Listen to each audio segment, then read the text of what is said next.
Mais uma vez, bom dia, irmãos, que a graça do nosso Senhor e Salvador Jesus Cristo esteja com todos vocês.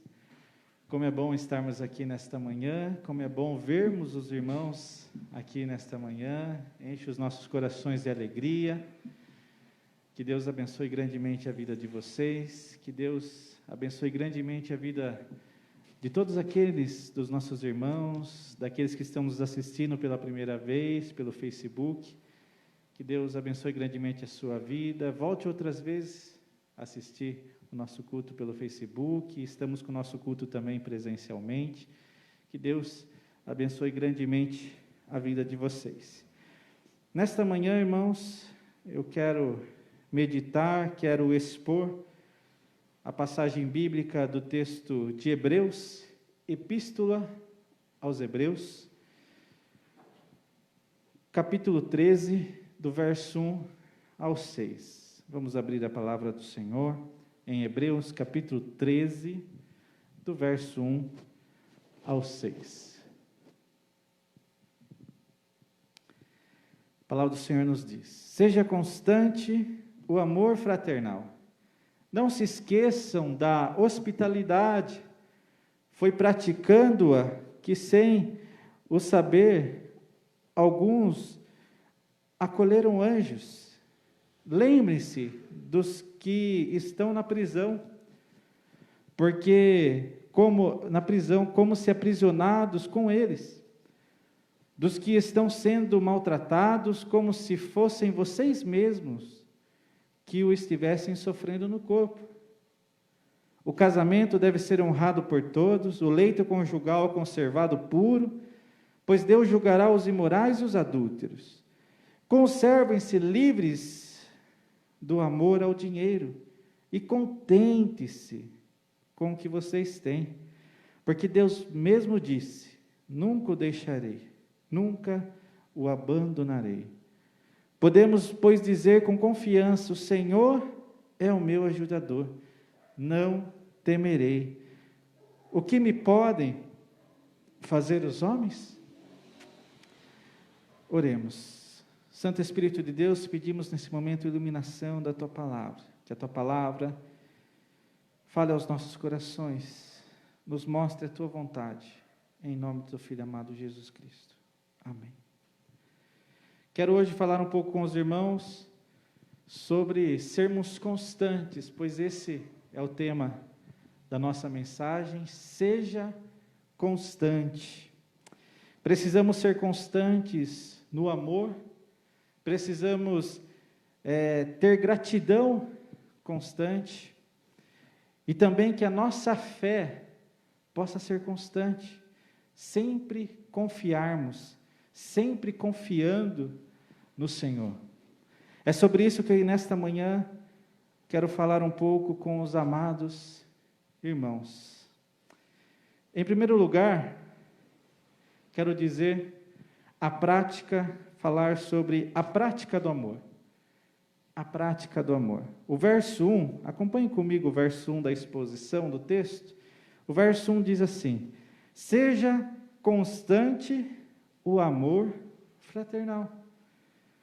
O amor, meus irmãos, precisa ser algo constante em nossas vidas. A prática do amor não deve ocorrer apenas algumas vezes, de vez em quando der. Mas a prática do amor precisa ser algo constante. Mas, segundo a palavra de Deus, precisa ocorrer de forma constante. O amor fraternal precisa ser praticado todos os dias em nossas vidas, em todos os momentos, em todas as circunstâncias. E esse amor fraternal que é descrito aqui na Epístola aos Hebreus, esse amor, quando pesquisado na origem da palavra grega, na palavra grega se chama Filadélfia. Filadélfia, esse amor que significa amor de irmão de sangue. Amor de irmão de sangue. Como corpo de Cristo, nós fazemos parte da família de Deus. Nós somos filhos do Deus Altíssimo.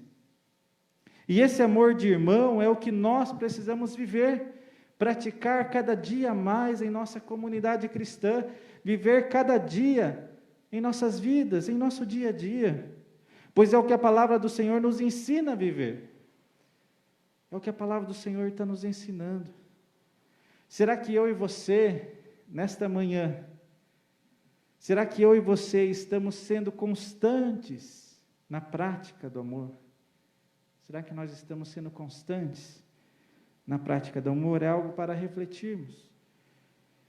Em 1 João capítulo 4, verso 20, nos diz: aquele que não ama a seu irmão, a quem vê, não pode amar a Deus. Não pode amar a Deus a quem não vê. Como é importante nós vivermos esse amor, como é importante nós praticarmos esse amor diante do nosso próximo, pois não podemos viver um amor apenas de palavras, um amor apenas de boca para fora, da boca para fora, um amor apenas de palavras, como eu disse, mas precisa ser um amor de gestos, um amor de atitude, pois quem ama, cuida, quem ama, serve, quem ama, pratica o bem, pratica a justiça, quem ama, deixa de ser beneficiado. Olha, irmãos, quem ama, deixa de ser beneficiado para beneficiar o seu próximo. A prática do amor. Esse amor que acolhe, esse amor que diz para o seu irmão: do que você precisar de mim, pode contar comigo, no que eu posso te ajudar, vamos caminhar juntos, conte comigo. Esse amor que nos faz entender que todos nós somos pecadores, todos nós somos falhos, e todos nós precisamos de ajuda. Esse amor, meus irmãos, que nós vivemos aqui dentro do corpo de Cristo Jesus, a igreja, é muito importante. É muito importante para as nossas vidas, porque é nesse amor que nós somos fortalecidos, é nesse amor que nós somos consolados, é nesse amor que nós somos animados. Como é bom falar com um irmão, abrir o coração para um irmão, como é bom saber que nós não estamos sozinhos, que nós podemos contar com os nossos irmãos da fé, e isso é ser igreja, isso é ser igreja. 1 Pedro capítulo 1, verso 22, agora que vocês purificaram a sua vida pela obediência à verdade, visando ao amor fraternal e sincero, amem sinceramente uns aos outros, e de todo o coração. Como é bom fazermos parte da família de Deus. Como é bom sermos irmãos. Ainda refletindo sobre a prática do amor, vejamos só o que o verso 2 nos diz.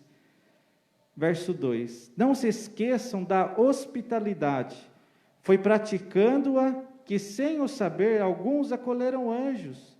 No grego, a palavra hospitalidade, irmãos, quando a gente vai para o grego, essa palavra significa literalmente amor ao estrangeiro. Amor ao estrangeiro. Hospitalidade foi algo muito importante na vida dos cristãos, né? Hospitalidade, e a hospitalidade continua sendo algo muito importante nos dias de hoje. Se voltarmos um pouco na história, os cristãos nos primeiros séculos, eles foram perseguidos. E nesse período os cristãos, eles enfrentaram muitas dificuldades.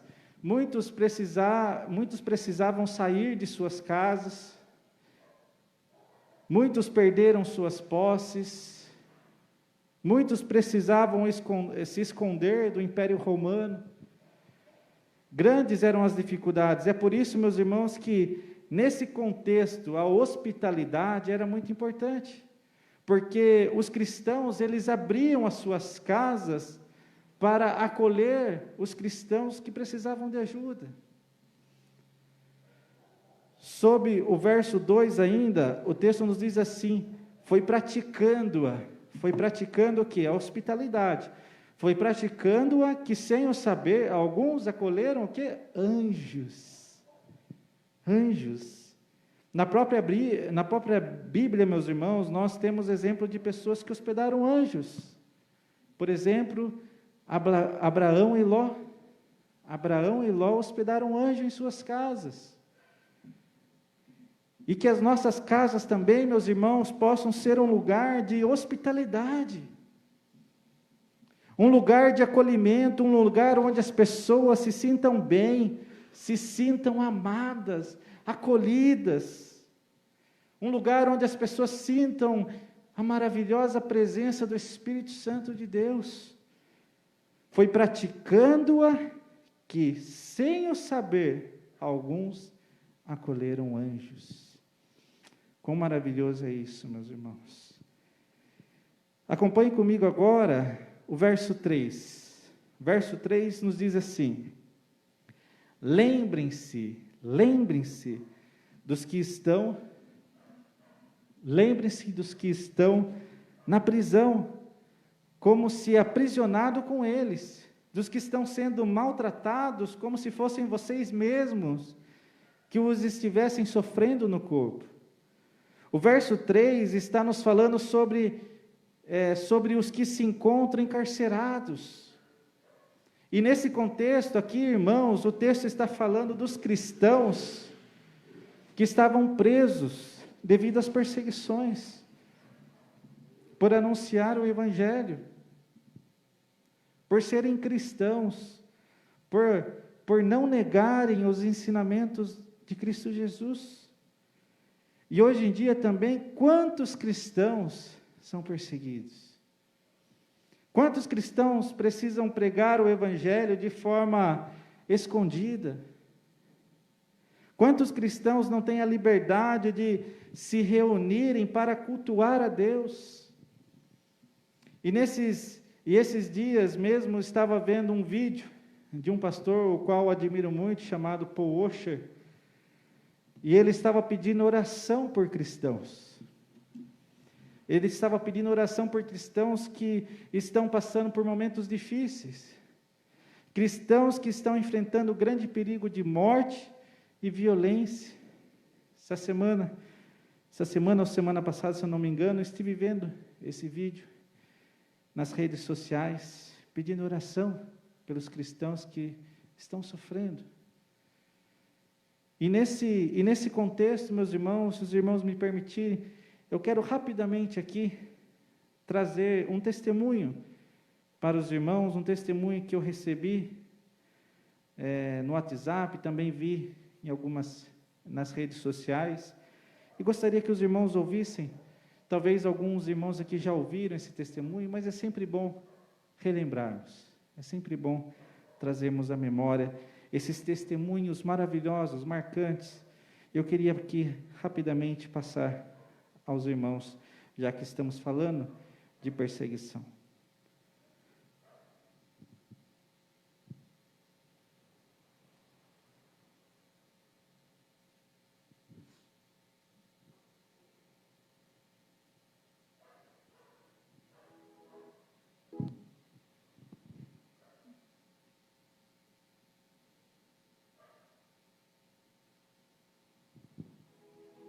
Eu tive o privilégio de um dia escutar um missionário chamado Wes Stanford.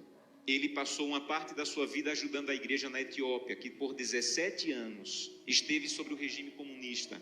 As igrejas foram lacradas, pastores foram presos, muitos foram mortos. E esse missionário saía da América do Norte e ia para a Etiópia tentar ajudar os irmãos que se reuniam escondidos nas catatumbas, nas florestas.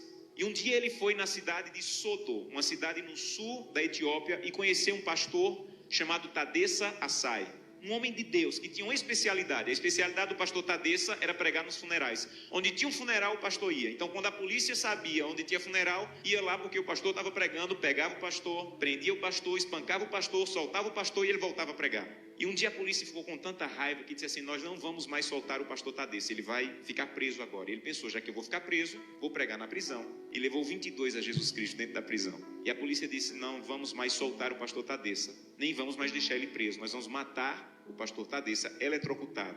para servir de testemunho para que ninguém mais queira seguir Jesus. E anunciaram na cidade: amanhã, às 9 horas da manhã, o pastor Tadeça vai morrer eletrocutado. Mas eles não tinham cadeira elétrica. E eles chamaram as pessoas para o centro da cidade, para a praça da cidade, pegaram os fios desencapados, amarraram o pastor Tadeça, uma multidão veio assistir, deram 1 minuto para o pastor Tadeça orar, começaram um discurso contra o cristianismo, puxaram a chave para a corrente elétrica passar e matar o pastor.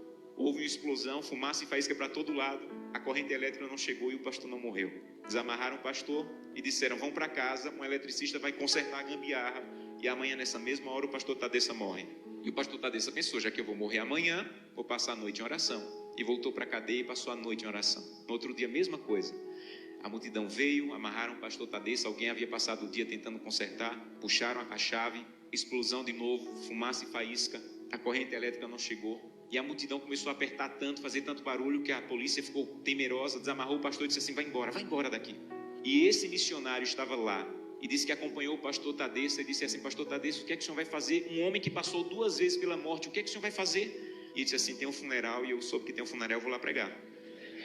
E ele disse assim: pastor Tadeça, eu represento milhares de cristãos na América e nós estamos orando muito por vocês. E disse que o pastor Tadeça se virou, ficou com o rosto sério e disse assim: vocês na América estão orando por nós, aqui na Etiópia? Então volte para a América e diga que nós é que estamos orando por vocês. E ele falou: mas por que vocês estão orando por nós se vocês é que estão sendo perseguidos, pastor?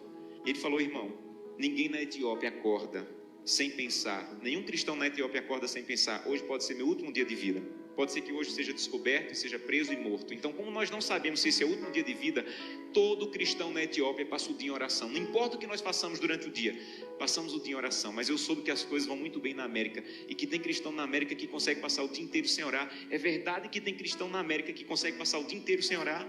E ele disse assim: é verdade.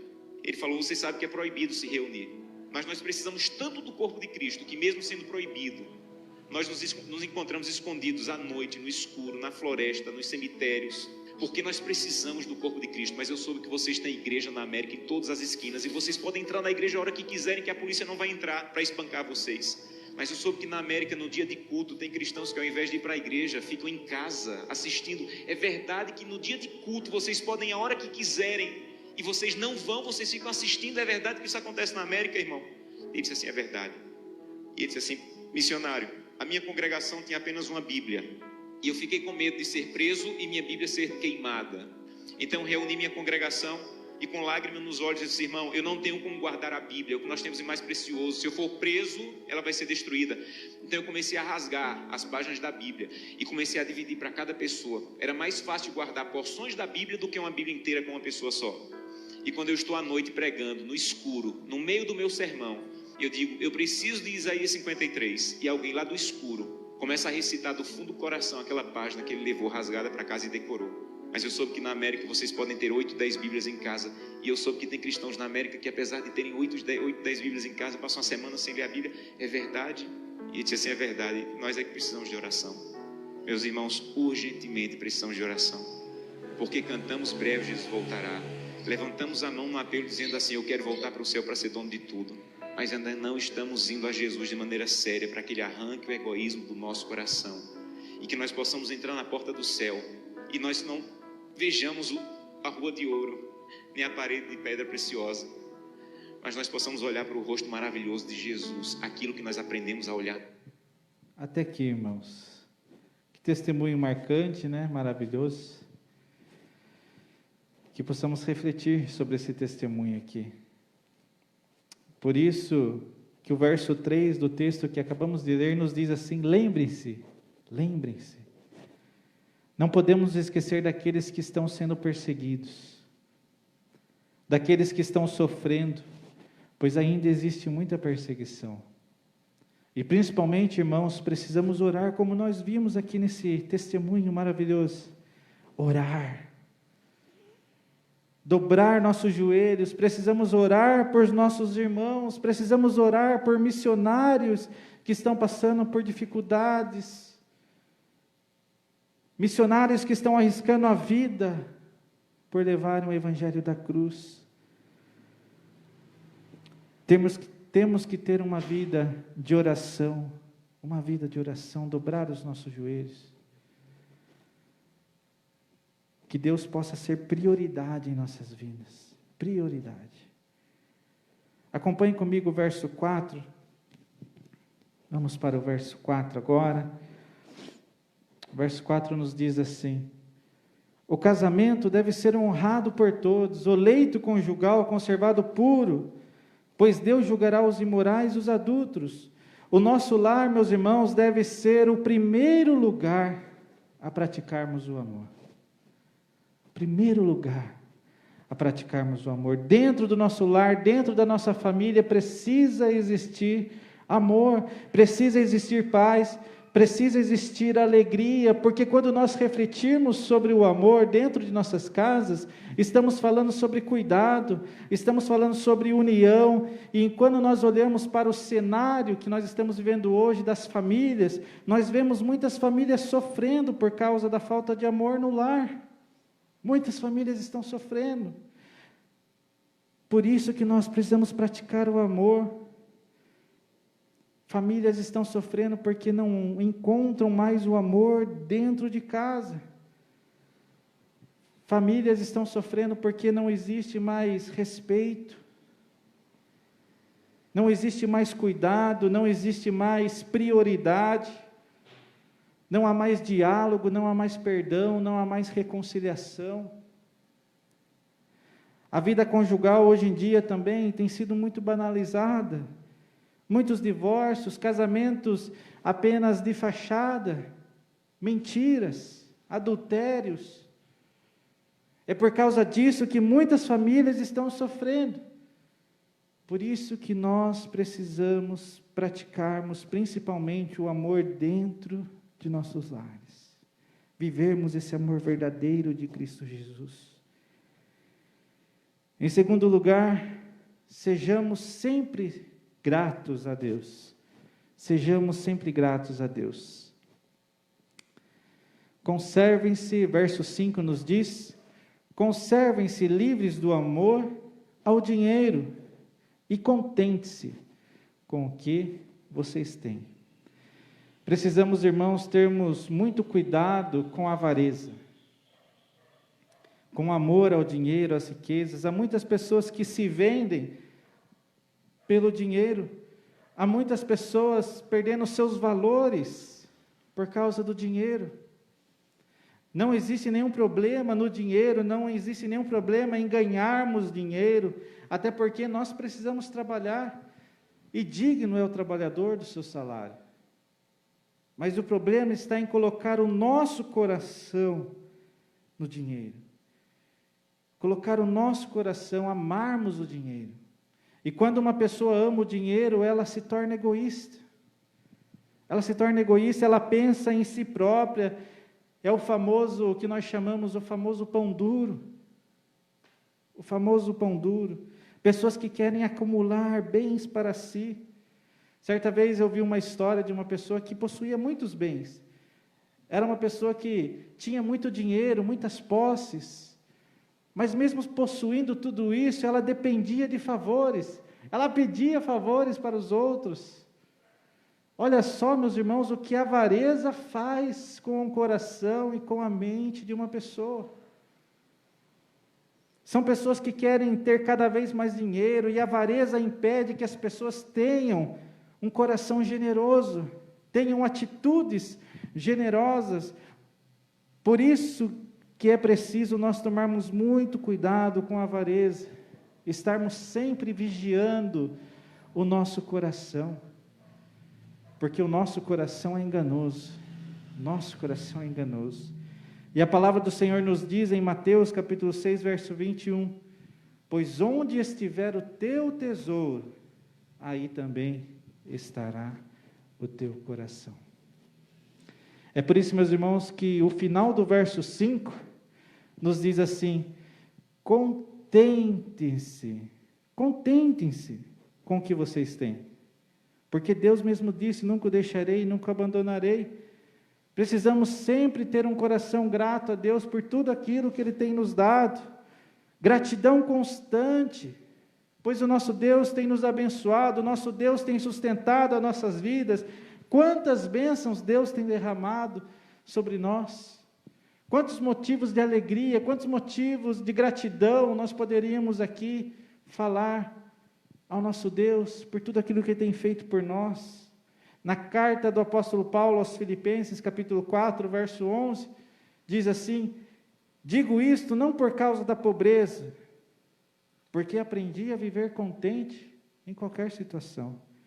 Quando nós entendemos que a nossa alegria, quando nós entendemos que o nosso maior bem não está no dinheiro, não está nas coisas deste mundo, não está nas coisas que nós possuímos, mas que o nosso maior bem, o nosso bem mais precioso se chama Jesus Cristo, a nossa vida tem um novo sentido. Descobrimos que o nosso tesouro não está aqui neste mundo, mas está no céu. Lá está o nosso tesouro. É por isso que Jesus é a fonte da nossa alegria. Jesus é a fonte da nossa paz, Jesus é a fonte do nosso contentamento. É por isso que o apóstolo Paulo disse essas palavras: aprendi a viver contente em toda e qualquer situação. Será que nesta manhã, com todo o nosso coração, podemos declarar isso, meus irmãos? Que somos contentes em toda e qualquer situação? Que possamos dizer sim, que essa possa ser a nossa resposta: sim, Senhor. Somos felizes em toda e qualquer situação. Somos gratos por tudo que o Senhor tem nos dado. Somos gratos, Senhor, porque a Tua palavra diz: em tudo dai graças, porque esta é a vontade de Deus em Cristo Jesus para conosco. Independente das circunstâncias que nós venhamos a enfrentar, independente, em tudo devemos dar graças, porque a nossa alegria está somente na graça de Cristo Jesus. Em Jesus, eu e você podemos confiar, em Jesus, eu e você podemos depositar toda a nossa confiança, porque Ele tem cuidado das nossas vidas. Nunca o deixarei, nunca o abandonarei. Jesus é quem sustenta as nossas vidas, Ele é o bom pastor. Ele nunca nos deixará, Ele nunca nos abandonará, Ele sempre estará ao nosso lado, Ele sempre estará presente. Verso 3, caminhando para a terceira parte da nossa exposição desta manhã. Em terceiro lugar, quero dizer, confiando no Senhor. Confiando no Senhor. O último verso do texto que nós lemos nessa manhã nos diz assim, verso 6. Acompanhem comigo o verso 6. Podemos, pois, dizer com confiança: o Senhor é o meu ajudador, não temerei. O que me podem fazer os homens? Diante das circunstâncias da vida, meus irmãos, o Senhor é quem nos ajuda. Ele é o nosso ajudador. Ele é quem nos dá forças para enfrentarmos os dias maus. É Ele quem nos capacita, é Ele quem nos dá força quando achamos que não vamos ter mais forças. Ele é quem nos dá entendimento e traz aos nossos corações paz. Ele é quem nos ajuda em meio às dificuldades. É por isso que eu e você, nesta manhã, podemos declarar com toda a confiança em nosso coração: o Senhor é o meu ajudador, e não temerei, não temerei. O que me podem fazer os homens? O que me podem fazer os homens? Não precisamos ter medo, meus irmãos. Porque maior é o que está em nós do que está no mundo. Não precisamos ter medo das tempestades, não precisamos ter medo dos homens, não precisamos ter medo das coisas que irão acontecer no final dos tempos, não precisamos ter medo com a nossa própria vida, porque é o Senhor quem dirige a nossa vida, é o Senhor quem está no comando, é o Senhor quem está sustentando, e para tudo Deus tem um propósito. Para tudo Ele tem um propósito, nada foge do controle do nosso Deus. Ele é o Deus soberano, Ele é o Deus quem governa tudo, e principalmente as nossas vidas.